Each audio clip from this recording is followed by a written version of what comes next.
I woke to the sharp antiseptic sting of hospital air. The world around me blurred and humming with machines. My eyelids felt like lead, every breath a struggle, as if my own body was a stranger I'd only just met. The ceiling above me was a harsh, unyielding white, and the lights flickered in and out of focus. I tried to move, but pain shot through my chest, a reminder that something terrible had happened, though the details slipped away like water through my fingers. Somewhere beyond the curtain, voices drifted in, familiar yet suddenly foreign. My parents, or at least the people I'd always called my parents. Their words were sharp, clipped, slicing through the quiet like knives. I strained to listen, my heart pounding in my ears. "He's not our responsibility anymore," my father's voice said, low and cold, the kind of tone he used when he thought I couldn't hear. "We've done enough. We can't keep doing this." My mother's reply was barely more than a whisper, but the tremor in her voice was unmistakable. "What if he wakes up? What will we say?" "We'll say nothing. He'll figure it out.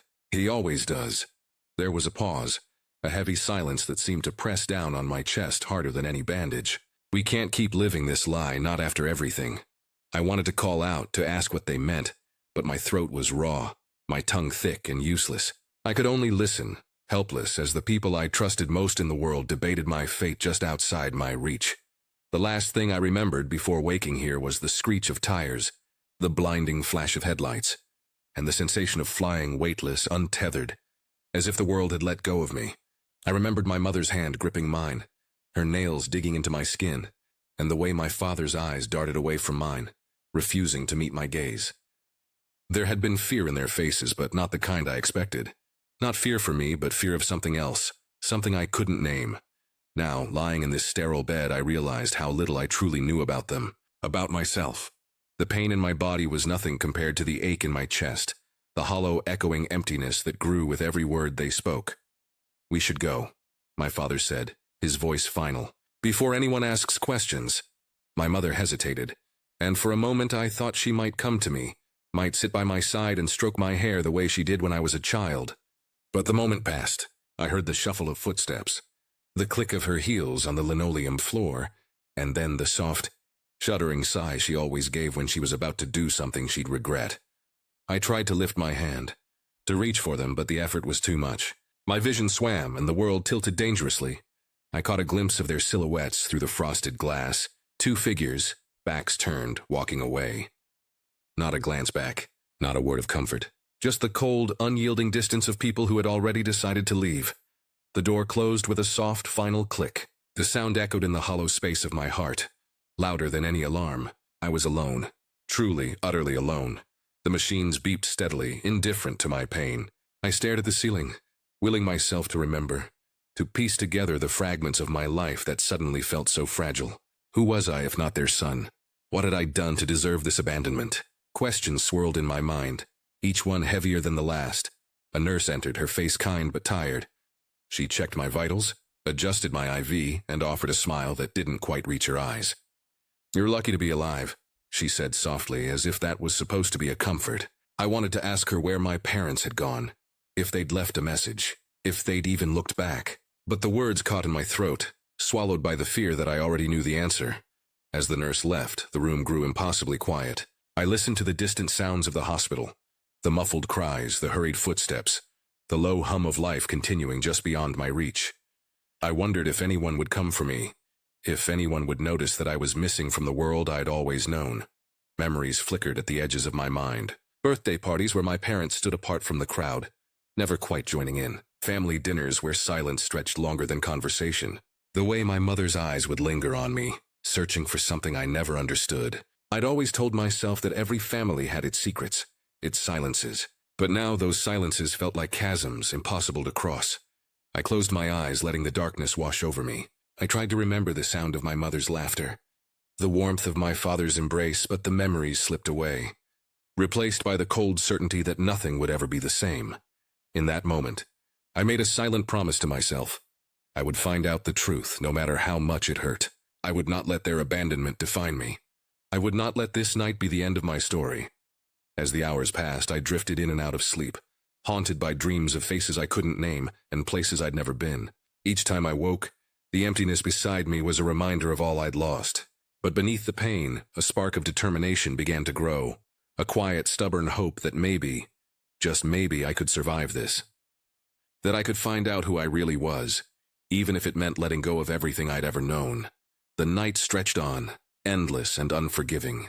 But somewhere deep inside, I knew that this was not the end. It was only the beginning. The night everything changed, and the first step on a journey I never asked for, but could no longer avoid. Before the accident, my life moved in quiet, predictable circles, like the hands of the old clock in our living room, steady, measured, and always just a little out of sync with the world around it. I was Arif, the only child of parents who seemed to have built their lives on routine and restraint. Our home was neat, almost obsessively so, with every cushion fluffed, every picture frame aligned, and every silence carefully maintained. It was the kind of place where nothing was ever out of place, and yet somehow, nothing ever truly belonged. From the outside, we must have looked like any other family. My father, a stern man with a sharp jaw and a voice that could cut through stone, worked long hours at the bank. He wore his authority like a second skin, his suits always pressed, his shoes always shining. My mother, delicate and reserved, kept the house running with a quiet efficiency that bordered on invisible. She moved through the rooms like a ghost. Her presence felt more in the absence of mess than in any warmth she brought. I learned early that love in our house was measured in small, practical gestures: a packed lunch, a freshly ironed shirt, a ride to school in the rain. There were no hugs at the door, no whispered goodnights, no laughter that lingered after dinner. Instead, there were rules, expectations, and the unspoken understanding that emotions were best kept hidden, like the old family photos tucked away in the attic. Still, I tried. I tried so hard to be the son they wanted, the son they could be proud of. I brought home good grades, never once letting a B slip onto my report card. I kept my room spotless, my shoes lined up just so, my voice always polite and measured. I learned to read the subtle shifts in my father's expression, the way his brow would furrow when I spoke too loudly, the way his lips would press into a thin line when I asked too many questions. I learned to anticipate my mother's needs before she voiced them, to sense when she wanted company and when she preferred to be left alone. But no matter how hard I tried, there was always a distance, a thin, invisible wall that kept me on the outside looking in. I watched other families at school, the way mothers would ruffle their children's hair, the way fathers would swing their sons up onto their shoulders, and I wondered what it would feel like to be held without reservation, to be loved without condition. I told myself that every family was different, that maybe we just showed our love in quieter ways. But the ache in my chest never quite went away. There were moments, brief and fleeting, when I thought I saw a crack in their armor. Once when I was 8, I fell from my bike and scraped my knee open on the gravel. My mother rushed to my side, her hands trembling as she cleaned the wound. For a moment I thought she might pull me into her arms, might whisper the words I'd always longed to hear. But instead she pressed a bandage to my skin, her touch gentle but distant. "You must be more careful, Arif," she said, her voice soft but firm.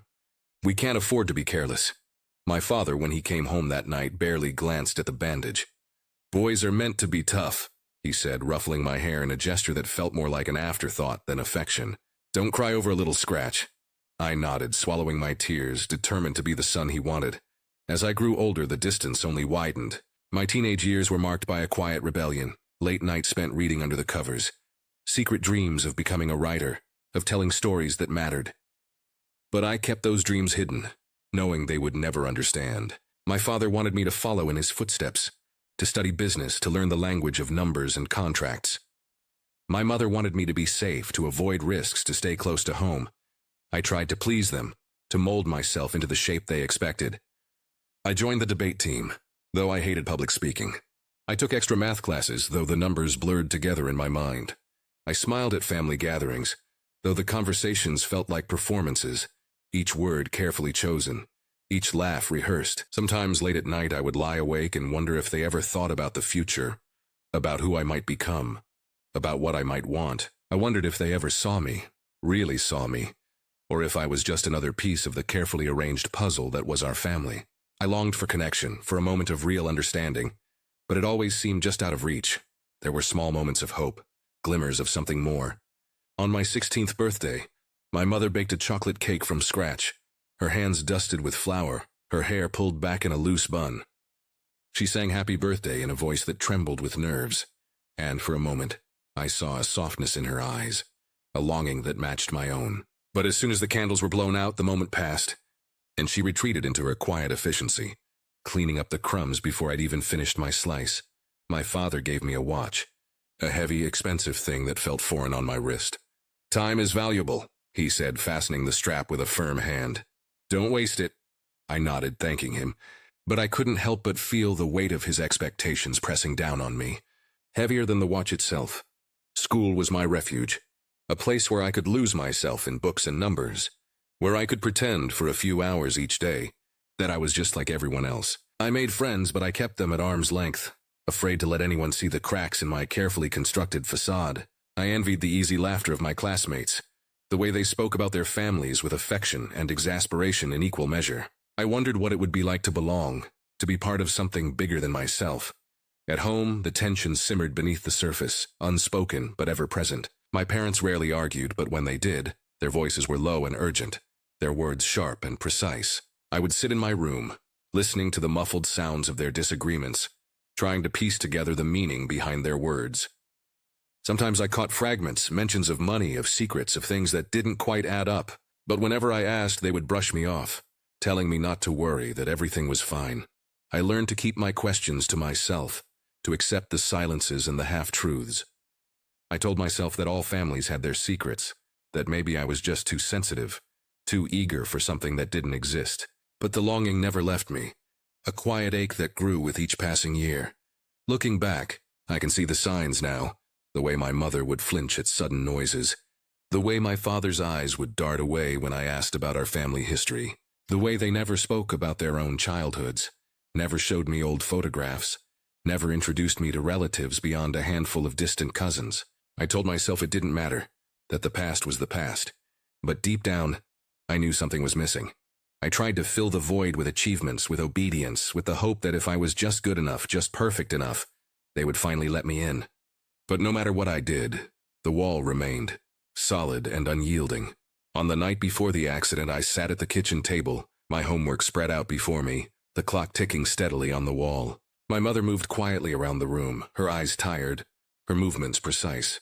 My father sat in his armchair reading the newspaper, his face set in its usual mask of concentration. I wanted to say something, to break the silence, to ask them if they were proud of me, if they loved me. But the words caught in my throat, swallowed by years of unspoken fears. Instead, I finished my homework, cleared my dishes, and retreated to my room.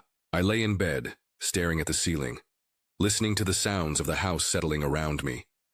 I wondered if they would notice if I was gone, if they would miss me, if they would grieve. I told myself they would, that every parent loved their child in their own way. But as I drifted off to sleep, the doubt lingered, heavy and unrelenting. If I had known what was coming, I might have tried harder, might have asked the questions I'd always been too afraid to voice. But I didn't know. I couldn't have known. All I had was the life I thought I knew, a life built on routine, on silence, on the desperate hope that one day I would finally belong. The world outside my hospital window was a blur of gray, rain streaking the glass in trembling lines. I lay there, numb and aching, the memory of my parents' voices still echoing in my mind.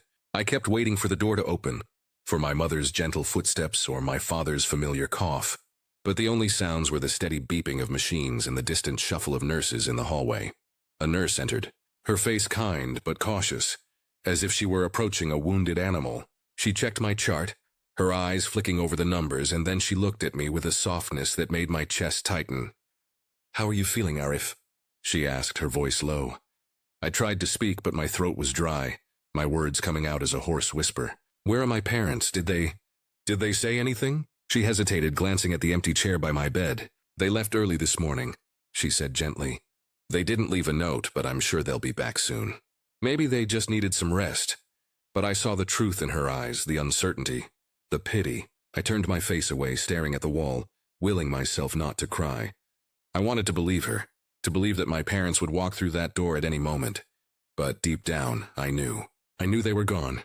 The hours crawled by, each one heavier than the last. I watched the rain, counting the drops as they slid down the glass, trying to anchor myself to something real. My mind raced with questions, each one sharper than the last. Why would they leave me here, broken and alone? What had I done to deserve this? Was I really so easy to walk away from? A knock at the door startled me. 2 police officers entered, their uniforms crisp, their faces unreadable. One was a woman with kind eyes, the other a man with a notepad in hand. They introduced themselves. their voices calm and practiced. But I could feel the tension in the room, the sense that something was very wrong. "Arif, we just have a few questions for you," the woman said, pulling up a chair. "It's standard procedure after an accident like yours. Can you tell us your full name, your date of birth?" I answered as best I could, my voice trembling. The man scribbled notes, his brow furrowed. They asked about my parents, where they worked, how long we'd lived in our house, if I had any other family. With each question, my confusion grew. Why did they need to know these things? Why did their eyes keep darting to each other, as if they were searching for answers I couldn't give? "Do you have any identification with you?" the man asked. I shook my head. My wallet, my phone, everything had been lost in the accident. All I had was the hospital gown and the thin blanket pulled up to my chin. The woman leaned forward, her voice gentle. "We've tried contacting your parents, but their phones are off. Do you have any other relatives we can reach?" I shook my head again, the truth settling over me like a shroud. I was alone. Utterly, completely alone. The officers exchanged a look, something unspoken passing between them. The man closed his notepad, his tone softening.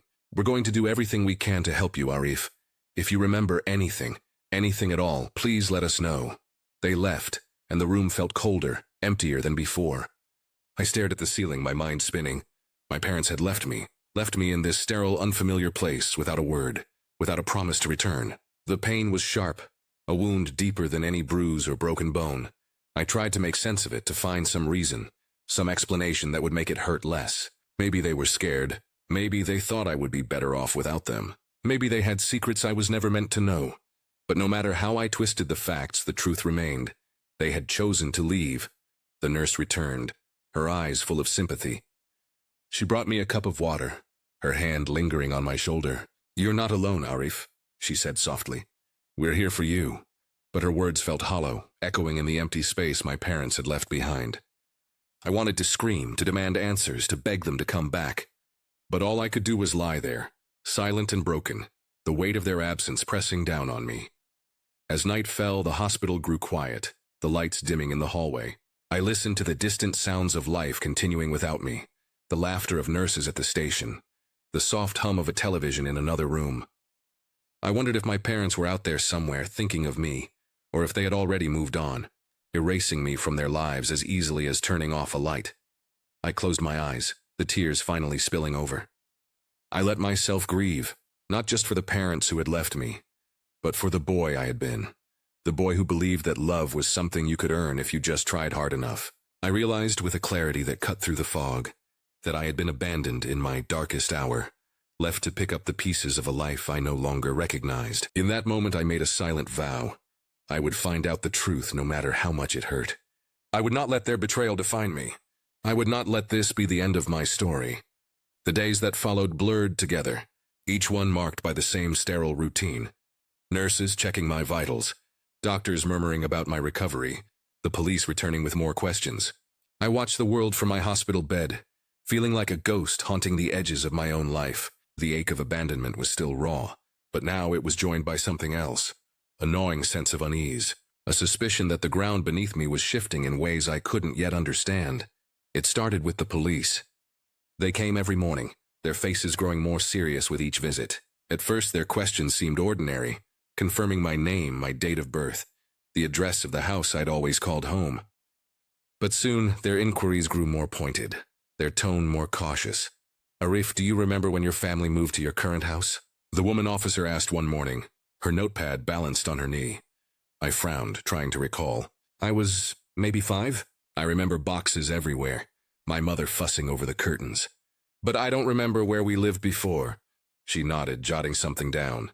"And do you have any memories of other relatives? Grandparents, aunts, uncles?" I shook my head. "No, not really. My parents always said our family was small. We didn't have visitors, not even for holidays." The officers exchanged a glance, and I felt a chill run through me. I wanted to ask what they were looking for, but I was afraid of the answer.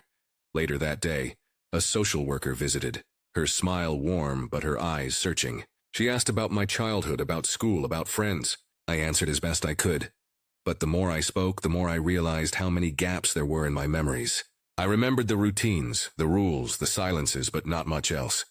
No family vacations, no stories about where my parents had grown up, no photographs of me as a baby. That night, I lay awake, replaying old memories in my mind. I remembered the way our neighbors would sometimes look at us, curious, almost wary. There was Mrs. Qureshi, who lived next door and always seemed to watch me with a strange intensity. Once, when I was about 7, she'd pressed a sweet into my hand and whispered, "You're a good boy, Arif, don't ever forget that." At the time, I'd thought nothing of it, but now her words echoed in my mind, heavy with meaning I couldn't quite grasp. Other memories surfaced, fragments that had never quite fit. The way my mother would tense up whenever someone asked about my birthday, the time my father snapped at a teacher for asking about my baby pictures during a parent-teacher meeting, the way my parents always seemed to avoid community gatherings, keeping to themselves, never inviting anyone into our home. I remembered the whispered conversations I'd overheard late at night, my parents' voices urgent and low. "We can't let anyone find out," my mother had said once, her voice trembling. "It's too dangerous." My father's reply had been a harsh whisper. "We've come this far. We can't turn back now."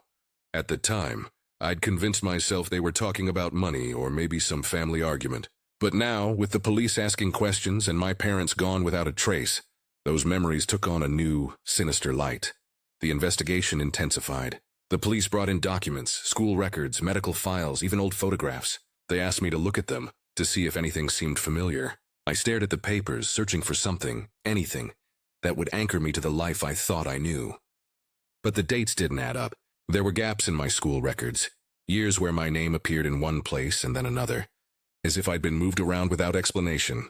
One afternoon, the woman officer returned, her expression grave. She sat beside my bed, her voice gentle but firm. "Arif, we've found some inconsistencies in your records. Your birth certificate is missing from the National Registry, and there are no hospital records of your birth in the city your parents claimed. Do you remember ever seeing your birth certificate?" I shook my head, my heart pounding. "No, my parents kept all the important papers locked away. I never thought to ask." She nodded, her eyes full of sympathy. "We're doing everything we can to find your parents, but so far, there's been no trace. Their phones are still off, and their bank accounts haven't been touched." A cold dread settled over me. I tried to remember every detail of my childhood, every moment that might explain the growing sense of unreality. But the more I searched, the more I found only shadows and silence. The hospital became a kind of limbo, each day bringing new questions and fewer answers. I watched the other patients come and go, their families visiting with flowers and laughter, their lives moving forward while mine seemed to unravel. I felt like a puzzle with half the pieces missing, my sense of self slipping through my fingers. One evening, as the sun set in a wash of gold and gray, I found myself thinking about the stories my parents used to tell me. Fairy tales and fables, always with a moral about loyalty and obedience. I realized with a jolt that they had never told me stories about themselves. I didn't know how they'd met, where they'd grown up, or even what their childhoods had been like. It was as if they had appeared in my life fully formed, with no past and now no future. The police began to widen their search, reaching out to other cities, other countries.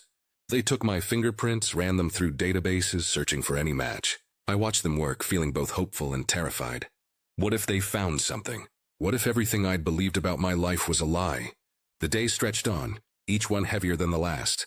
I tried to hold on to the routines that had once given me comfort, making my bed, brushing my teeth, reading the news. But even these small acts felt hollow now. I was adrift, unmoored from the life I'd always known. One night, unable to sleep, I wandered the hospital corridors, my footsteps echoing in the empty halls. I passed the nurses' station, the soft glow of their computer screens casting long shadows on the walls. I paused by a window, staring out at the city lights, wondering if my parents were out there somewhere, thinking of me, or if they had already disappeared into the darkness. A nurse found me there, her voice gentle. "You should get some rest, Arif. Tomorrow is a new day." I nodded. But inside, I felt only exhaustion, a bone-deep weariness that came from carrying too many questions and not enough answers. As I lay in bed that night, I realized that the life I thought I knew was slipping away, replaced by a growing sense of dread. I was forced to confront the possibility that my entire existence had been built on secrets and lies. The parents I had loved, the home I had cherished, the memories I had clung to, all of it was unraveling, thread by thread. But beneath the fear, a new resolve began to take root. I would not let the past define me. I would find the truth, no matter how painful it might be. I owed it to myself, the boy who had always longed for love, the young man who had tried so hard to belong. I would face whatever came next, even if it meant letting go of everything I had ever known. The morning the truth came. The world outside was washed in pale sunlight, the kind that makes everything look softer than it really is. I sat propped up in my hospital bed, a book open but unread in my lap, my mind drifting between memories and the endless questions that had become my constant companions. When the police officers entered, their faces grave, I knew before they spoke that something had changed. The air in the room felt heavier, as if it too was bracing for what was to come. The woman officer, whose name I'd learned was Inspector Farah, sat beside me, her hands folded tightly in her lap. The man, Officer Malik, stood by the window, his gaze fixed on the world outside. Farah's voice was gentle, but there was a firmness beneath it, a sense that she had rehearsed these words many times before. "Arif," she began, "we've found something important. We need you to listen carefully." I nodded, my heart pounding so loudly I was sure they could hear it.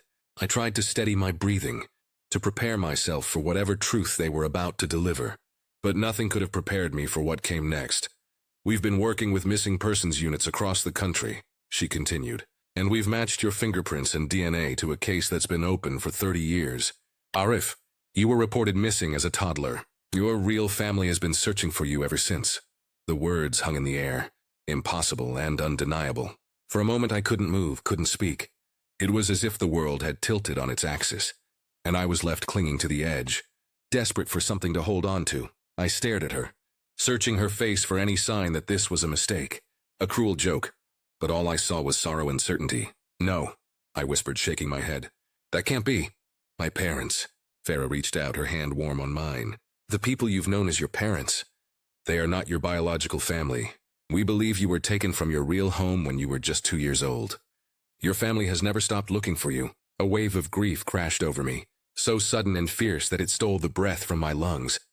I thought of my childhood, the silences, the secrets, the way my parents had always kept the world at bay. I remembered the way my mother's hands would tremble, the way my father's eyes would harden when anyone asked too many questions. All those years I had blamed myself for the distance between us, convinced that if I just tried harder, I could earn their love. Now I saw the truth.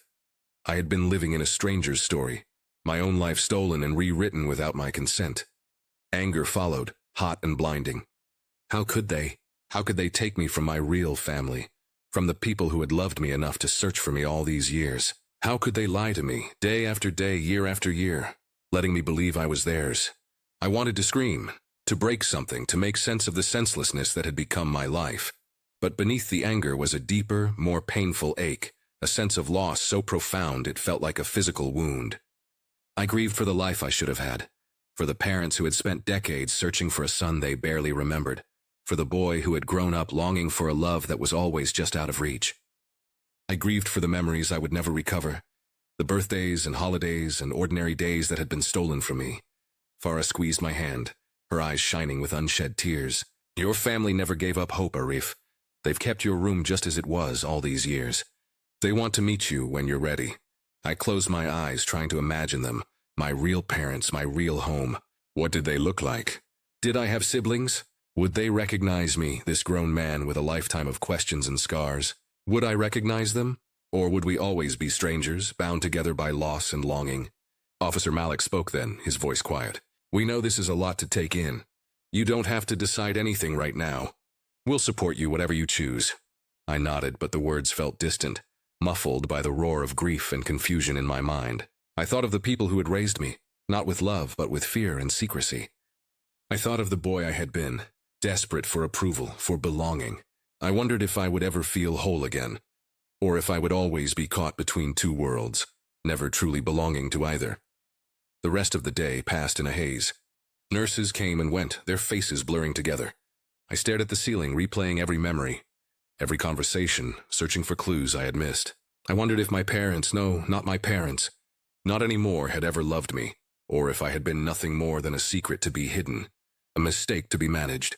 As night fell, I lay in the darkness, the weight of the truth pressing down on me. I felt hollowed out, emptied of everything I had once believed. But even in the midst of my grief, a small, stubborn spark of hope flickered to life. Somewhere out there, a family was waiting for me, a family who had never stopped searching, never stopped loving, never stopped hoping that one day I would come home, I didn't know what the future would hold, or if I would ever be able to forgive the people who had stolen my life. But I knew one thing. I would not let their betrayal define me. I would find my way back to myself, no matter how long it took. And maybe, just maybe, I would find my way home. The days after the revelation passed in a fog of disbelief and restless longing. I drifted through the hospital corridors, my mind a storm of questions and memories that no longer fit together. I stared at my reflection in the bathroom mirror, searching for traces of the boy I'd been, the man I'd become, and the child I'd lost somewhere along the way. My name, my history, my very sense of self, all of it felt like a story someone else had written. And I was left to read the ending alone. The police told me they had finally reached my parents. They were in custody, brought in for questioning. The news sent a jolt through me, fear, anger, and a desperate need for answers all tangled together. I agreed to see them, though every part of me trembled at the thought. I needed to look them in the eye, to hear the truth from their own lips no matter how much it hurt. The meeting was arranged in a small, windowless room at the police station. The walls were bare, the air heavy with the scent of old coffee and disinfectant. I sat at one end of the table, my hands clenched so tightly my knuckles ached. The door opened and they entered, my mother first, her face pale and drawn, her eyes rimmed red.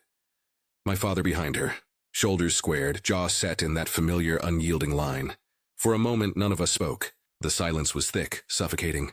I looked at them, these people who had raised me, who had shaped every part of my life, and I felt a wave of grief so sharp it nearly doubled me over. I wanted to scream, to demand why, but the words caught in my throat. It was my mother who broke the silence, her voice barely more than a whisper. Arif. I flinched at the sound of my name on her lips.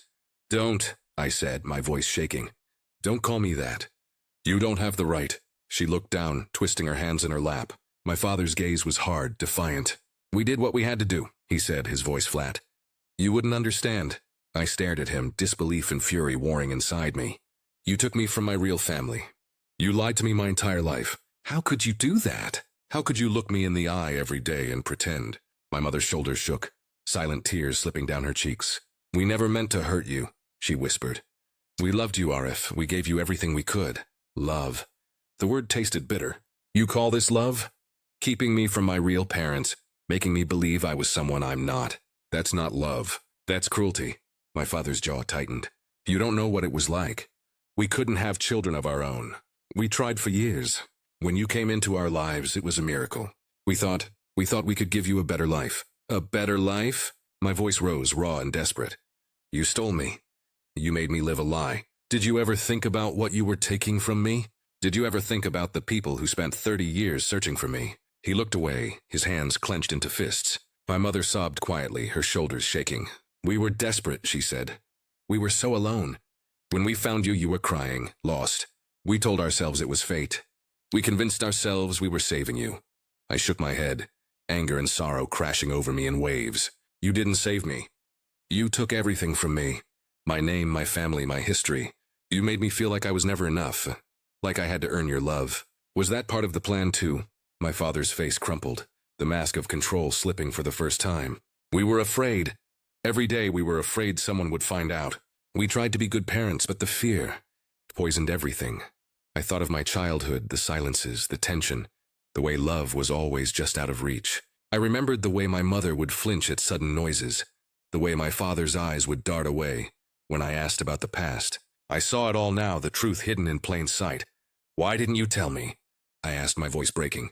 Why didn't you give me a chance to know who I really am? My mother reached for me, but I pulled away. We were selfish, she admitted, her voice ragged. We couldn't bear to lose you. We told ourselves it was for your own good, but it was for us. We were cowards. The word hung in the air, heavy and final. I felt hollow, emptied out by their confessions. I wanted to hate them, to turn my back and never look back. But all I felt was a deep, aching sadness for them, for myself, for the years we had all lost. The officers in the room watched in silence, their presence a reminder that this was not just a family reckoning, but a crime. My father looked at me, his eyes pleading. We know we can't undo what we've done. We know you'll never forgive us. But we did love you, Arif. In our own way, we loved you. I closed my eyes, the words echoing in my mind.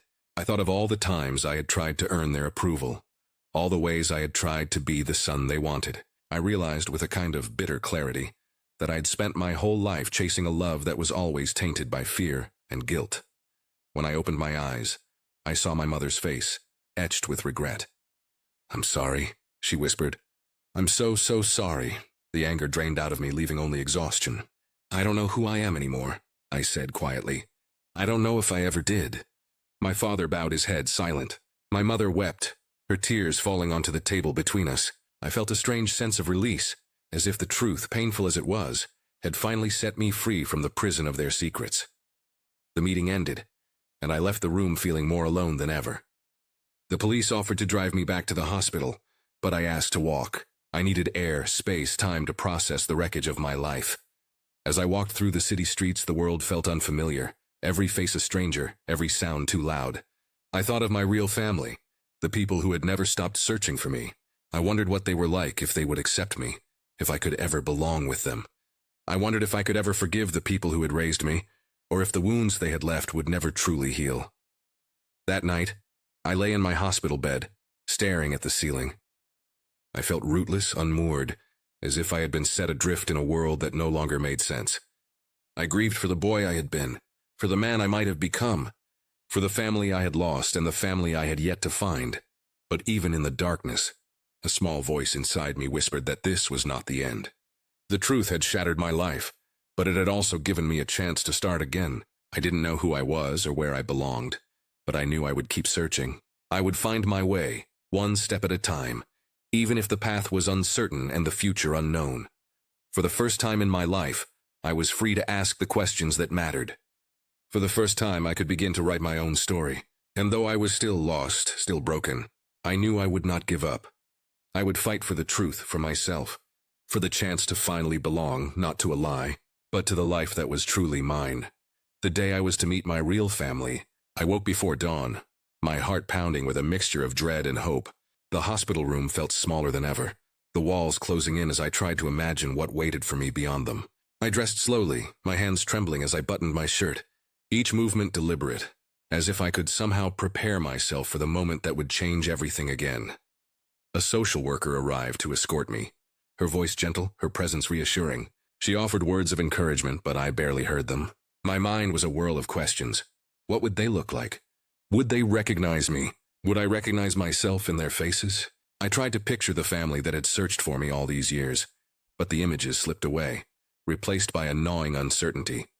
The car ride was silent, the city passing in a blur of color and light. When we arrived at the modest house on a quiet street, I hesitated at the gate, my feet rooted to the ground.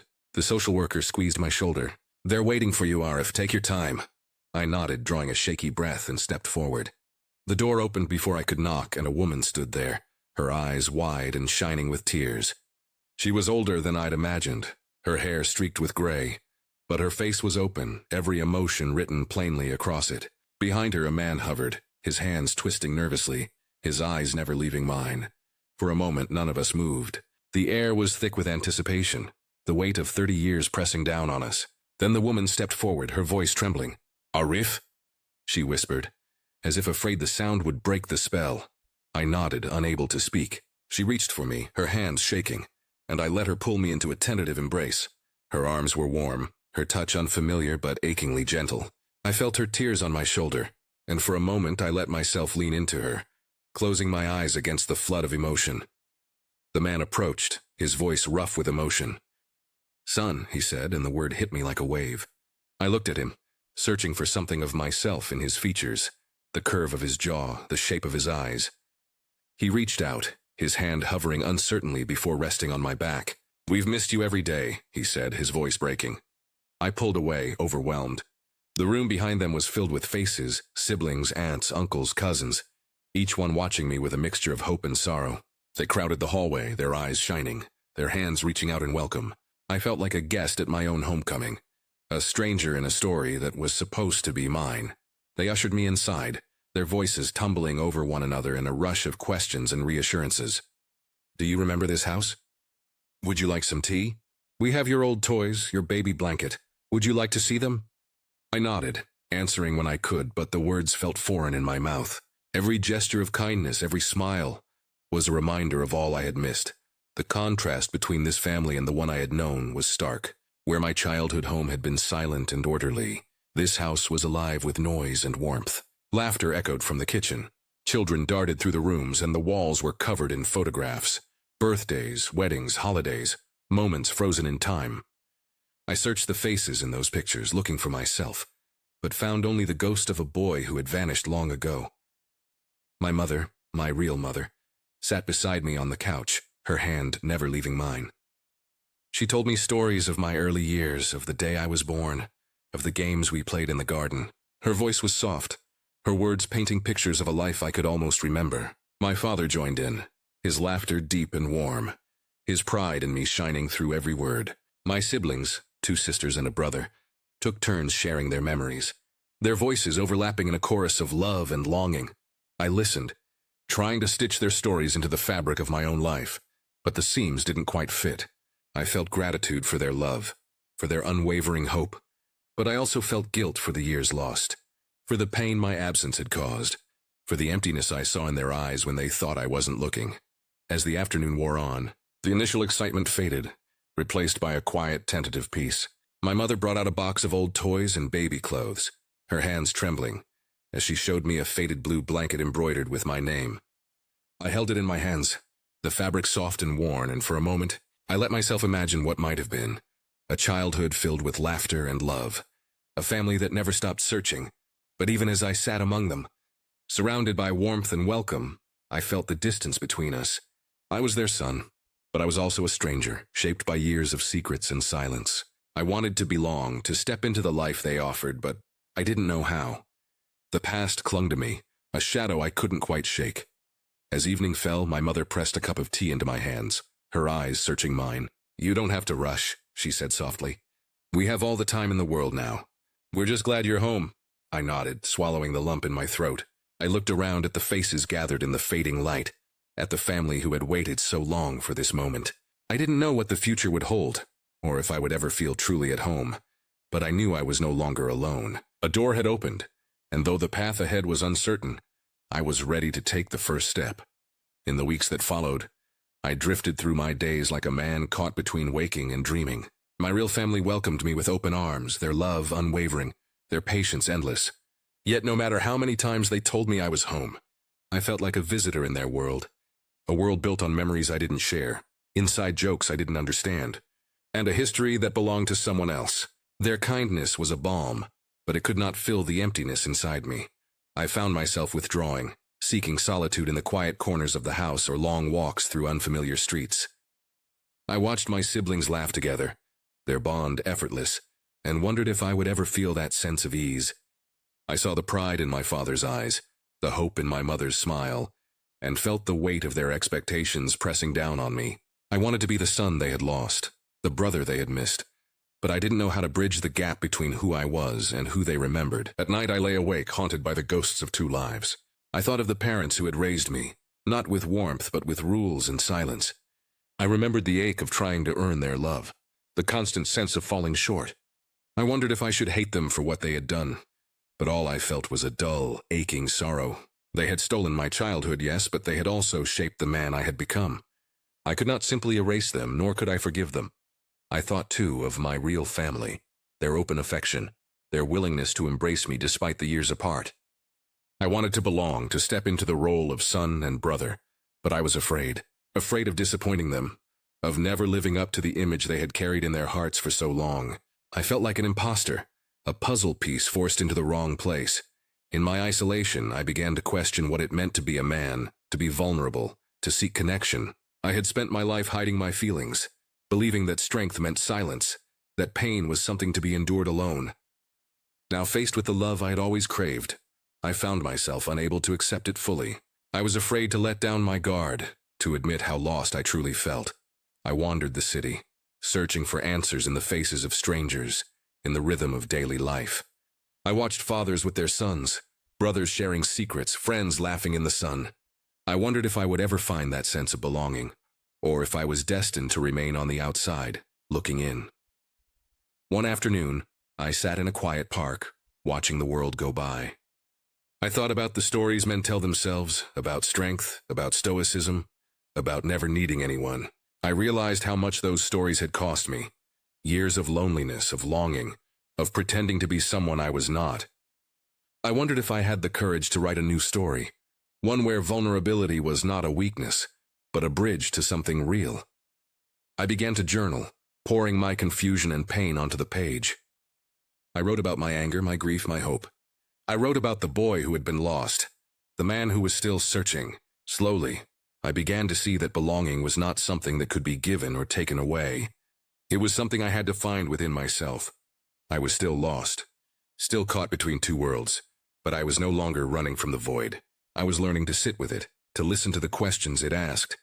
Who am I, if not the sum of my memories? What does it mean to be a son, a brother, a man? Can I forgive not just those who hurt me, but myself for all the years I spent hiding? The answers did not come easily, but for the first time I was willing to search for them. I was learning that healing was not a destination, but a journey, a slow, uncertain walk through the darkness toward a light I could not yet see. And though I was still afraid, I was no longer alone with my pain. I was learning to let others in, one small step at a time.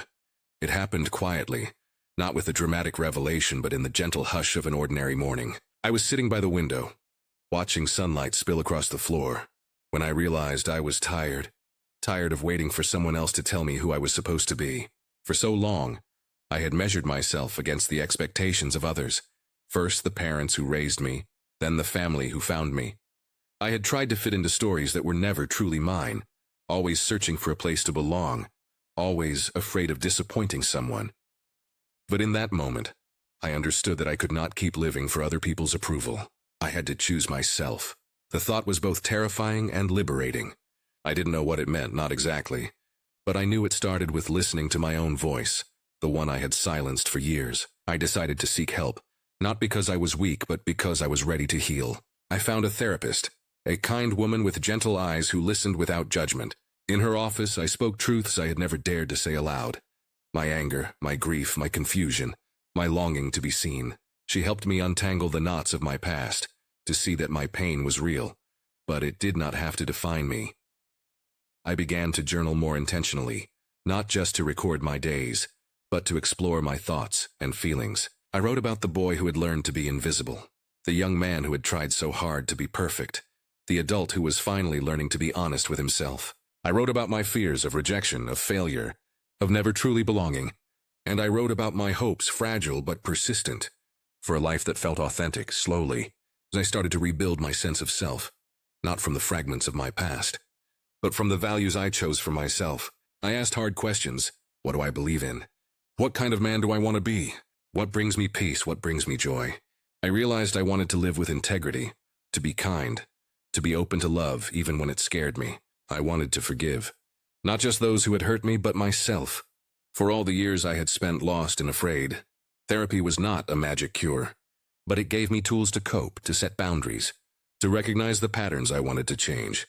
I learned to say no when I needed to ask for help when I was struggling, to celebrate small victories. I reached out to my siblings, not as the brother they remembered, but as the person I was becoming. I let my real parents see my vulnerability, my uncertainty, and found that their love did not waver. I even wrote a letter to the parents who raised me, not to excuse what they had done, but to release the hold their choices had on my heart. Each day, I made choices, some small, some significant, that reflected the man I wanted to be. I volunteered at a local community center, finding purpose in helping others. I took long walks, letting the rhythm of my footsteps remind me that I was moving forward, even when the path was unclear. I allowed myself moments of joy, of laughter, of connection, without guilt or fear. There were setbacks, days when the old doubts crept in, when the weight of the past felt too heavy to bear. But I reminded myself that healing was not a straight line. I was allowed to stumble, to grieve, to start again. I was learning to trust myself, to believe that I was worthy of love and belonging, not because of what I had endured, but because of who I was, imperfect, resilient, and growing. Choosing myself did not mean turning my back on my families, but it did mean letting go of the need to be everything to everyone. It meant honoring my own needs, my own dreams, and giving myself permission to live a life that felt true. For the first time, I felt a quiet sense of peace, a certainty that I could build a future on my own terms.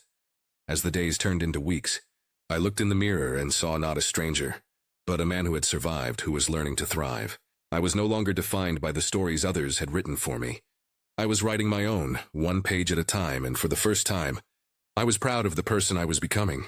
Reclaiming my life was not a single act, but a series of small, deliberate choices, each one a step away from the shadows of my past and toward the light of something new.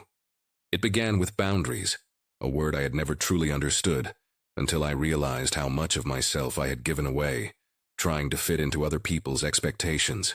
With my biological family, I learned to say, I need time, and I'm not ready, and sometimes I want to try.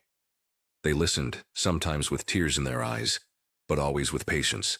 They let me come to them in my own way, at my own pace, and in that space, trust began to grow.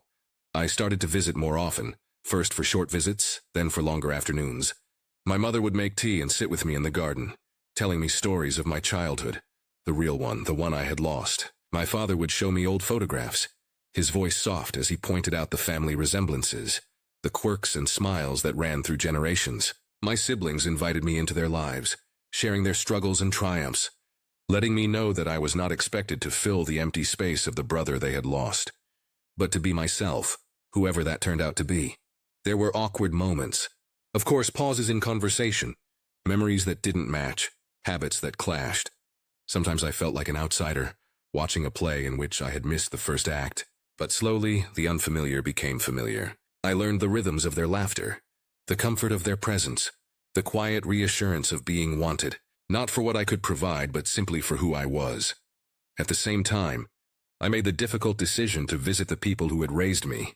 I did not go to them for answers. I had already heard their confessions, already seen the pain in their eyes. I went for myself, to lay down the burden of anger I had carried for so long. The meeting was quiet, almost somber. My mother, my other mother, looked older, her face lined with regret.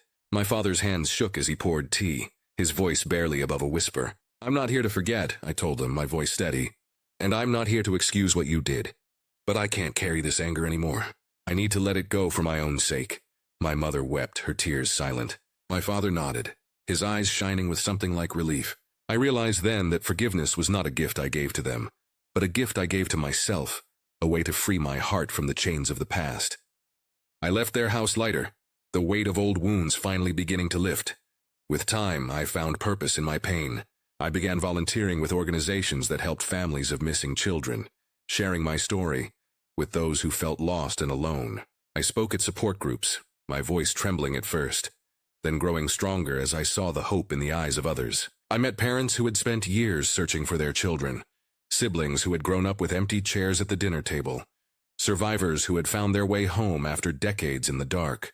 Each story was different, but the ache of longing, the hunger for answers was the same. I became an advocate not just for myself, but for all those whose lives had been fractured by loss and secrecy. I worked with law enforcement, helping to improve communication with families to ensure that no one's story was forgotten. I wrote articles, gave interviews, and eventually helped launch a foundation dedicated to supporting missing children and their families. The work was hard, sometimes heartbreaking, but it gave me a sense of purpose I had never known before. Through it all, I continued to heal. Therapy remained a constant, a place where I could untangle the knots of grief and guilt, where I could celebrate my progress and mourn my setbacks. I kept journaling, filling page after page with reflections, dreams, and the small victories that marked my journey. I learned to recognize the signs of old wounds reopening, to reach out for help when I needed it, to forgive myself for the days when the past felt too heavy to bear. My relationships deepened, not just with my family, but with friends and colleagues who saw me for who I was, not for the story that had defined me. I learned to trust, to let people in, to accept love without suspicion or fear. I discovered new passions, photography, hiking, cooking, each one a reminder that life could be rich and joyful, even after so much loss. There were moments of doubt, of course, days when I questioned whether I would ever truly belong, when the ache of what I had lost threatened to overwhelm me. But those moments grew fewer, replaced by a quiet confidence that I was building something real, something lasting. I was no longer defined by the choices of others, no longer trapped by the secrets of the past. I was free to choose my own path, to create a life that reflected my values, my hopes, my dreams. One evening, as I sat with my family around the dinner table, I looked at the faces gathered there, my mother, my father, my siblings, their children, and felt a sense of peace I had never known. The conversation flowed easily, laughter rising and falling like music. I realized that I was no longer a stranger in this story. I was home. Later, as I walked through the quiet streets, I thought about the journey that had brought me here. The pain, the loss, the moments of despair and hope. I knew that healing was not a destination, but a process, a daily choice to move forward, to forgive, to love.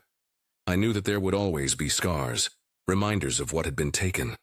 But I also knew that those scars were a testament to my strength, my resilience, my capacity to begin again.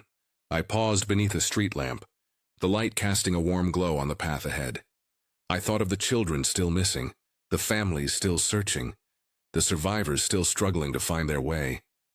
I promised myself that I would keep fighting for them, that I would use my voice, my story, to bring hope where there had been only darkness. Reclaiming my life was not about erasing the past, but about embracing it. Every joy, every sorrow, every lesson learned. It was about choosing to live with courage, to open my heart to love and connection, to believe that I was worthy of happiness. It was about finding meaning in the journey and sharing that meaning with others. As I turned toward home, I felt a quiet certainty settle in my chest. I was no longer lost. I was no longer defined by what had been done to me. I was Arif, a son, a brother, a survivor, an advocate. I was whole, not because my story was perfect, but because I had chosen to reclaim it, to make it my own. And in that choice, I had found the peace I had been searching for all my life. Years have passed, and the world has changed in ways both subtle and profound. I have changed too. The man I am now would be unrecognizable to the boy who once lay in a hospital bed, waiting for parents who would never return. My life is no longer defined by loss or longing, but by the quiet strength that comes from surviving, healing, and choosing to begin again. I have built a life that feels honest and whole. My days are filled with work that matters, advocating for missing children, supporting families in their darkest hours, and sharing my story so that others might find hope in their own. My family, once a distant dream, is now a living, breathing part of my everyday. We gather for meals, celebrate milestones, and hold each other close through the inevitable storms. The bonds we share are not perfect, but they are real, forged in the fires of grief and gratitude. There are still moments when the past catches me off guard. A familiar scent, a song on the radio, the echo of a memory I can't quite place. But those moments no longer haunt me. Instead, they remind me of how far I've come, of the resilience that carried me through the darkest nights. I have learned to forgive, not just those who hurt me, but myself, for all the years I spent doubting my worth. On the anniversary of the day my old life ended and my new one began, I returned to the hospital. The building is the same, though the faces have changed. I walk the halls with a sense of reverence, remembering the boy who woke up here, lost and afraid, and the man who walked out determined to find the truth. I pause outside the ICU, my heart steady, my mind clear. I sit for a while in the waiting area, watching families come and go. I see the worry etched on their faces, the hope and fear mingling in their eyes. I remember what it felt like to be adrift, to wonder if anyone would ever come for me. I wish I could reach out to each of them, to tell them that even in the darkest moments, there is a way forward. Before I leave, I take a small envelope from my pocket and slip it beneath the edge of the reception desk. Inside is a note written in my careful, steady hand. To whoever finds this, if you are lost, if you are afraid, if you feel like your world has ended, please know that you are not alone. There is hope even when you cannot see it. There is strength in your story, even if it has been broken. You are worthy of love, of healing, of a new beginning. With hope, Arif, as I step outside, the sun is setting, painting the sky in shades of gold and rose.